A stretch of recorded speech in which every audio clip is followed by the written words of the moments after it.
नमस्कार। मैं गौरी भारती आज कक्षा 12वीं के आरव भाग 2 की कहानी काले मेघा पानी दे पढ़ाने जा रही हूँ। इस कहानी के लेखक हैं धर्मवीर भारती जी। काले मेघा पानी दे कहानी में तर्क और विश्वास के संघर्ष पर आधारित निबंध है। विज्ञान तर्क के सहारे चलता है, लोक जीवन विश्वास के सहारे जीता है। दोनों की अपनी अपनी दृष्टियां हैं। लेखक ने दोनों पक्षों को अपने तरह से प्रस्तुत करने का निर्णय पाठकों पर छोड़ दिया है। तो चलिए सबसे पहले धर्मवीर भारती के बारे में कुछ जान लेते हैं। धर्मवीर भारती का जन्म उत्तर प्रदेश के इलाहाबाद जिले में सन 1926 में हुआ था। इनके बचपन का कुछ समय आजमगढ़ व मऊनाथ भजन में बीता। इनका पिता की मृत्यु के बाद परिवार को भयानक आर्थिक संकट से गुजरना पड़ा। इनका भरण पोषण इनके मामा अभय कृष्ण ने किया। 1942 ईस्वी में इन्होंने इंटर कॉलेज कार्यस्थ पाठशाला में इंटरमीडिएट किया। 1943 ईस्वी में इन्होंने प्रयाग विश्वविद्यालय से बीए पास की तथा 1947 में इन्होंने एमए हिंदी से उत्तीर्ण की। तत्पश्चात उन्होंने डॉक्टर धीरेन्द्र वर्मा के निर्देशन में सिद्ध साहित्य पर शोध कार्य किया। इन्होंने अभ्युदय व संगम पत्र में कार्य किया। बाद में ये प्रयाग विश्वविद्यालय के हिंदी विभाग में प्राध्यापक के पद पर कार्य करने लगे। 1960 ईस्वी में नौकरी छोड़कर धर्मयुग पत्रिका का संपादन किया। दूसरा सप्तक में इनका स्थान विशिष्ट था। इन्होंने कवि, उपन्यासकार, कहानीकार, पत्रकार तथा आलोचक के रूप में हिंदी जगत को अमूल्य रचनाएं दी। इन्हें पद्मश्री, व्यास सम्मान व अन्य अनेक पुरस्कारों से नवाजा गया है। इन्होंने इंग्लैंड, जर्मनी, थाईलैंड, इंडोनेशिया आदि देशों की यात्राएं की। 1997 में इनका देहांत हो गया। तो चलिए पाठ पर चलते हैं। काले मेघा पानी दे संस्मरण में लोक प्रचलित विश्वास और विज्ञान के द्वंद्व और का चित्रण किया गया है। विज्ञान का अपना तर्क है और विश्वास अपना सामर्थ्य। इनकी सार्थकता के विषय में शिक्षित वर्ग असमंजस में है। लेखक ने इसी दुविधा को लेकर पानी के संदर्भ में प्रसंग रचना है। आषाढ़ का पहला पखवाड़ा बीत चुका है। ऐसे में खेती व अन्य कार्यों के लिए पानी न हो तो जीवन चुनौतियों का घर बन जाता है। यदि विज्ञान इन चुनौतियों का निराकरण नहीं कर पाता तो उत्सव धर्मी भारतीय समाज किसी न किसी जुगाड़ में लग जाता है, प्रपंच रचता है और हर कीमत पर जीवित रहने के लिए अशिक्षा तथा बेबसी के भीतर से उपाय और काट की खोज करता है। लेखक बताते हैं कि जब वर्षा की प्रतीक्षा करते करते लोगों की हालत खराब हो जाती है तब गांवों में नंग धड़ंग किशोर शोर करते हुए कीचड़ में लौटते हुए गलियों में घूमते हैं। ये 10-12 वर्ष की आयु के होते हैं तथा सिर्फ जंघिया या लंगोटी पहनकर गंगा मैया की जय बोलकर गलियों में चल पड़ते हैं। जयकारा सुनते ही स्त्रियां व लड़कियां छज्जे व बारंदों से झांकने लगती हैं। इस मंडली को इंदर सेना या मेढक मंडली कहते हैं।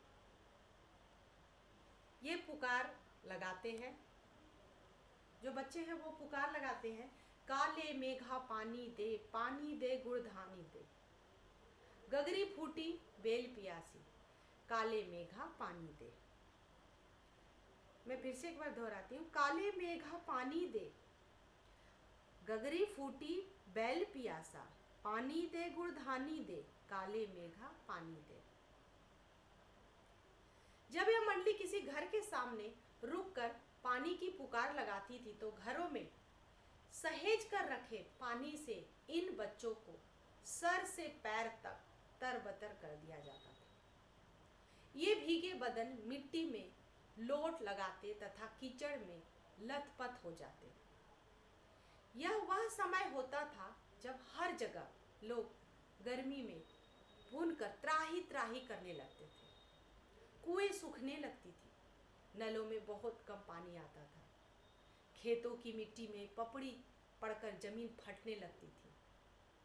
लू के कारण व्यक्ति बेहोश होने लगते थे, पशु पानी की कमी से मरने लगते थे, लेकिन बारिश का कहीं नामो निशान नहीं होता था। जब पूजा पाठ आदि विफल हो जाती थी तो इंद्र सेना अंतिम उपाय के तौर पर निकाली जाती थी। इंद्र देवताओं में पानी के देवता माने जाते हैं, तो इसलिए इंद्र देवता से पानी की मांग की जाती थी।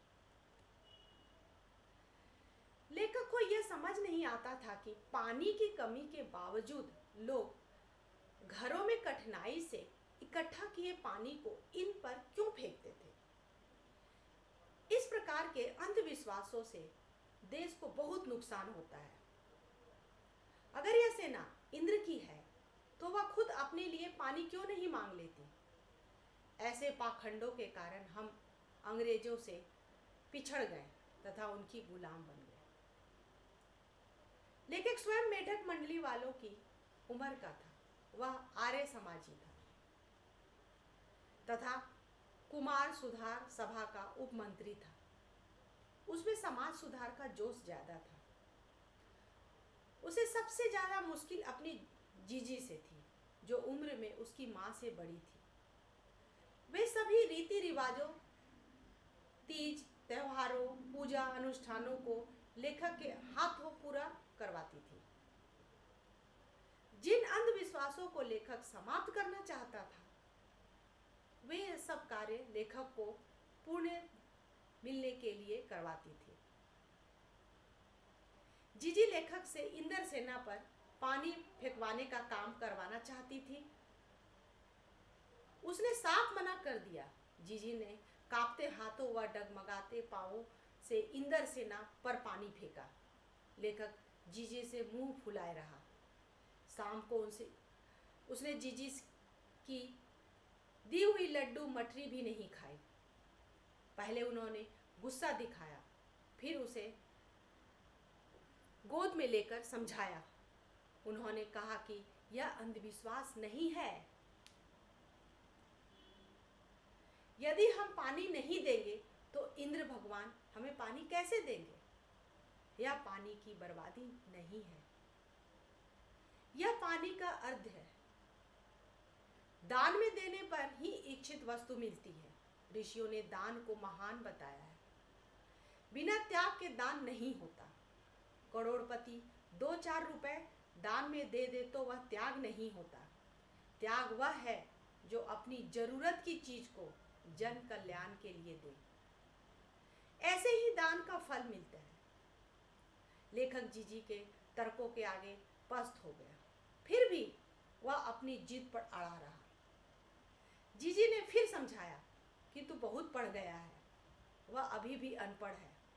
किसान भी 30-40 मन गेहूं उगाने के लिए 5-6 सेर अच्छा गेहूं बोता है।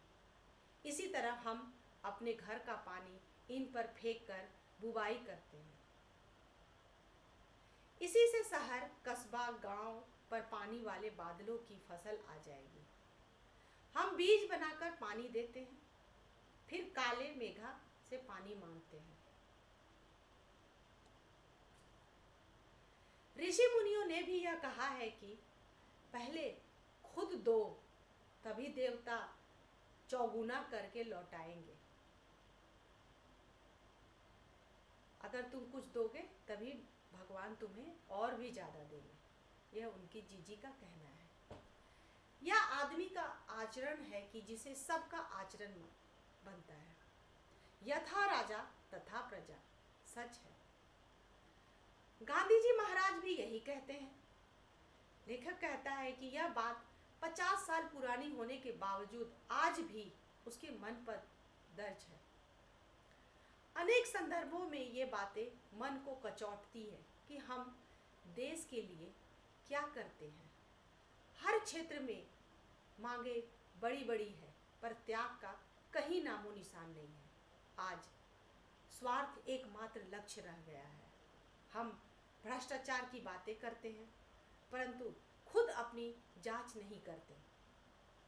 काले काले मेघ उमड़ते हैं, पानी बरसता है, परंतु गगरी फूटी की फूटी रह जाती है, बैल प्यासे ही रह जाते हैं। यह स्थिति कब बदलेगी, यह कोई नहीं जानता। तो यहाँ पर धर्मवीर भारती जी यह कहना चाहते हैं कि जो अंधविश्वास में भी जीना चाहते हैं वो भी अपने तरह से वो ठीक है। और आज जो हमारा विज्ञान इतना तरक्की कर गया है, उस नज़रिए से भी देखें तो ये पानी उस समय जब पानी की एक एक बूंद बहुत कीमती होती है, उस समय पानी फेंकना ये भी एक गलत है। तो सबके अपने अपने विचार हैं। तो हम भ्रष्टाचार की बातें तो करते हैं, किंतु स्वयं उसमें लिप्त हैं। काले मेघा पानी दे, काले मेघ पानी बरसाते हैं, गगरी फूटी की फूटी रह जाती है, यहाँ कभी बोल रहे हैं, बैल प्यासे के प्यासे रह जाते हैं। जाने यह दशा कब बदलेगी, कब हम लोग बदलेंगे। काले मेघा पानी दे कहानी समाप्त होती है। आशा करती हूँ यह आप लोगों को समझ में आ गया होगा। धन्यवाद।